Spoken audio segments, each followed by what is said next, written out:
तो दोस्तों अभी हम जस्ट पार्क से बाहर आए हैं, जहाँ पे अभी हम लोग गए थे आर्कोलॉजिकल सर्वे ऑफ इंडिया। और क्या हुआ कि जो दोनों छोटे बच्चे थे वो सो गए थे। तो मैंने जैसा पहले कि कहा घर मेरा पास में है, तो वाइफ उनको लेकर चली गई।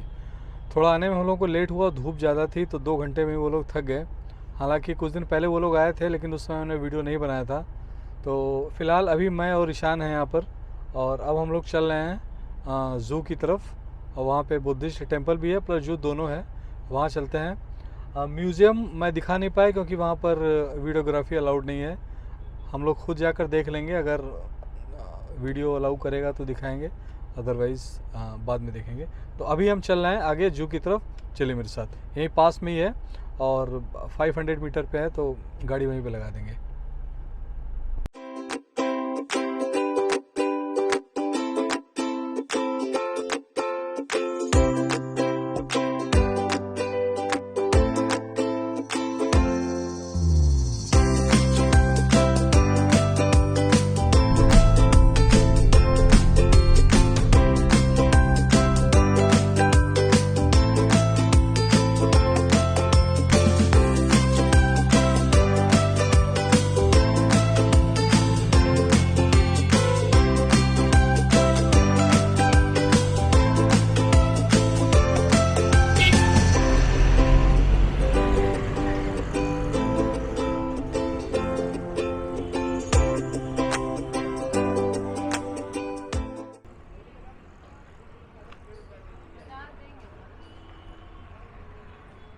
तो दोस्तों अभी हम आ गए हैं इस मेन बौद्धिस्ट टेम्पल पे, और हमारे साथ मिस्टर राकेश हैं जो कि यहाँ पर लोकल गाइड हैं।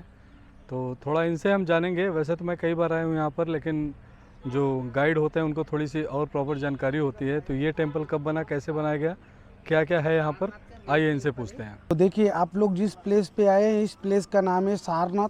और ये सारनाथ का जो है मेन मंदिर बोला जाता है। इस मंदिर को बनाने वाले श्रीलंका के मॉन्क देवनागरिका धर्मपाल, जो 1922 से लेकर 1931 में ये मंदिर बन के तैयार हुआ था। और इस मंदिर का नाम रखा गया है जो मूलगंध कुटी विहार श्रीलंका बौद्धिस्ट टेम्पल बोला जाता है। टेम्पल के अंदर में बुद्ध का एक स्टेचू है जो देखने में गोल्ड लगता है, लेकिन गोल्ड नहीं है। व्हाइट मार्बल के ऊपर गोल्ड का पॉलिश है। और इसी के अंदर ग्राउंड में बुद्ध का अस्थिया रखा गया है जो बोन साल में एक बार निकाला जाता है, कार्तिक पूर्णिमा के दिन, जो अगले महीने नवंबर में निकाला जाता है।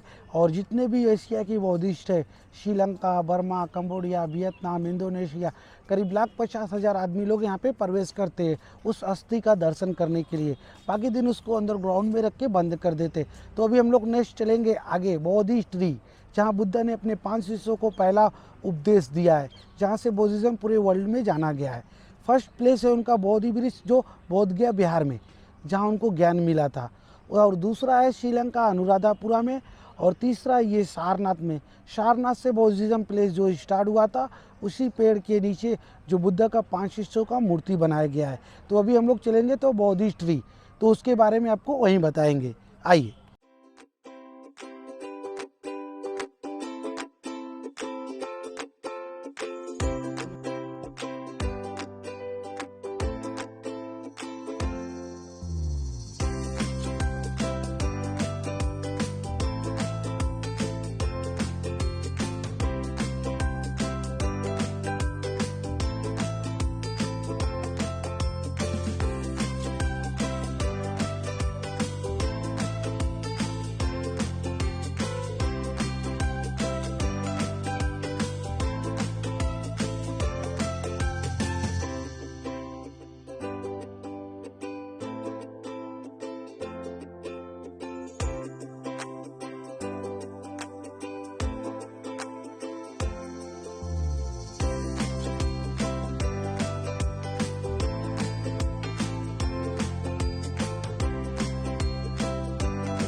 तो अंदर महात्मा बुद्ध की स्टेचू थी, जो देखने में प्योर गोल्ड था, बट वो गोल्ड का पानी था।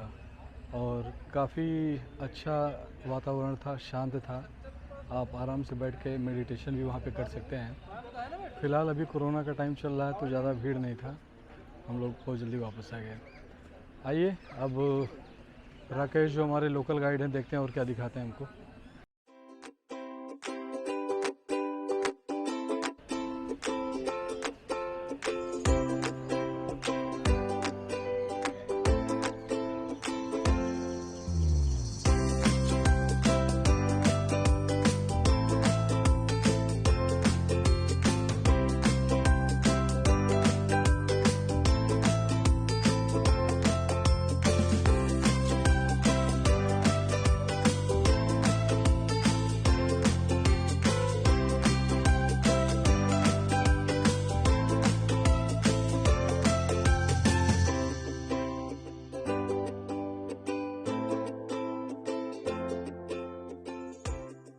तो ये आपका देखिए, ये प्लेस आपका बोधि ट्री बोला जाता है।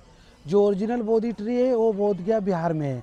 जो अशोक राजा की बेटी और बेटा संघमित्र और महेंद्र 2 ट्री काट के एक श्रीलंका ले गए अनुराधापुरा, और एक ये श्रीलंका से सारनाथ लगाए, जो ये तीसरा ब्रांच बोला जाता है। ये बुद्ध का 5 शिष्यों को पहला उपदेश जो दिए थे, यहाँ पे इनका 5 मूर्ति बना दिया गया है। जो पांचों शिष्यों का यहाँ पे मूर्ति बनाया गया है कि लोग दूर दूर से आए तो देखे कि बुद्ध ने अपने 5 शिष्यों को पहला उपदेश ऐसे ही दिया था।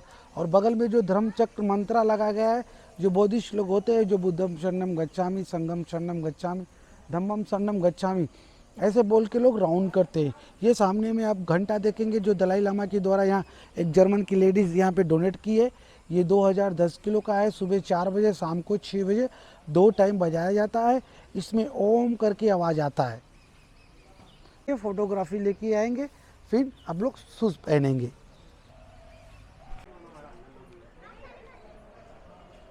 तो ये है वो महात्मा बुद्ध की मूर्ति जो अपने 5 शिष्यों को उपदेश दे रहे हैं।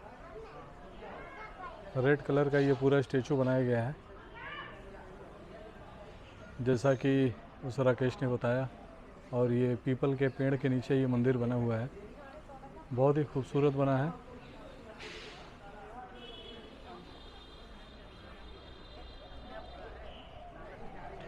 और अब हम लोग ज़रा इसकी परिक्रमा करेंगे।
और ये वो घंटा है जो सुबह और शाम बजाया जाता है, जिसके बारे में उसने कहा कि ओम की आवाज़ आती है।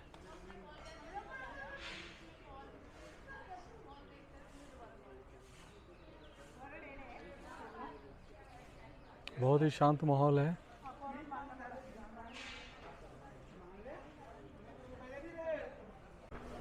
अगर आप यहाँ पर देखिए तो बहुत सारे स्टेचू और रखे हुए हैं। तन्हनकारा, मेढनकारा, शरंकारा, दीपांकरा, कोणांकरा, मंगला, सुमना, रेवता, शोभिता। और मंदिर के तीनों साइड में ये अलग अलग भगवान बुद्ध की प्रतिमा रखी गई है, जो उनका अवतार माना जाता है। काफ़ी पुराना है ये और बहुत अच्छे से इन्होंने मेंटेन किया हुआ है।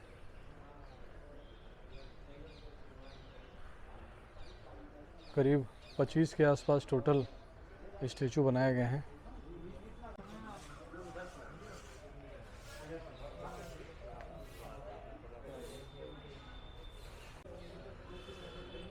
और इस पे लिखा हुआ है धम्मा चक्का पवतना सुत्ता। काफ़ी डिटेल में यहाँ पर इस मंदिर के बारे में इंफॉर्मेशन दी गई है।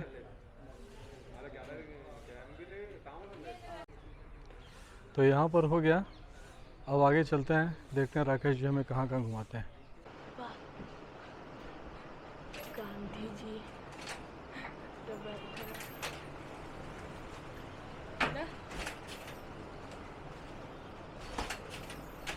कौन सा स्तूप हो? ये सारनाथ स्तूप देखे जो अंदर में गए थे, वही सब डिजाइन और मंदिर का सब यहीं पे बनाया जाता है। ये कार्डबोर्ड का डिजाइन वही होता है। अच्छा, तो हम लोगों ने 2 चीज़ें देखी अभी तक, 2 नहीं टोटल 3। एक बौद्धिस्ट टेम्पल और बगल में वो धम्मा स्तूप जहाँ पर भगवान बुद्ध बैठे हुए हैं अपने 5 शिष्यों के साथ, और तीसरा पीछे ये बुनकर जो कि ये स्तूप बनाते हैं, जो हमें राकेश ने दिखाया। और अब हम लोग चल रहे हैं पीछे साइड में इस टेंपल के, जहाँ पर मिनी जू है, वहाँ पर देखते हैं कौन कौन से एनिमल हैं। तो ये भी काफ़ी क्लीन है, नीट एंड क्लीन है। मंदिर बहुत अच्छे से बनाया गया है, मेंटेन किया गया है, और लोग इसका अनुसरण भी कर रहे हैं। तो यहाँ से अगर आप देखिए वो सामने वाला धमेक स्तूप, जो इसके पहले वाले पार्क में हम लोगों ने देखा था, तो बीच में एक्चुअली वो बाउंड्री है, और एक साइड में वो है, दूसरे साइड में ये है।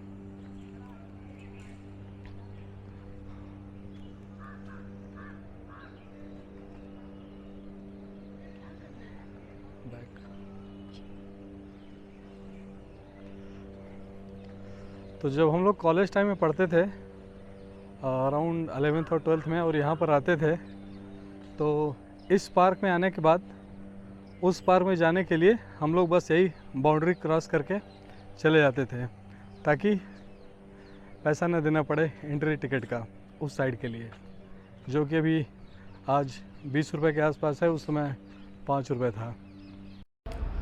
तो दोस्तों ये है ज़ू का एंट्रेंस, लेकिन वीडियो ऑलरेडी लंबा हो चुका है, तो मैं नेक्स्ट व्लॉग में ज़ू का डिटेल आपको दिखाऊंगा। तो please like and subscribe my channel. मिलते हैं जल्दी, तब तक के लिए टेक केयर, बाय बाय।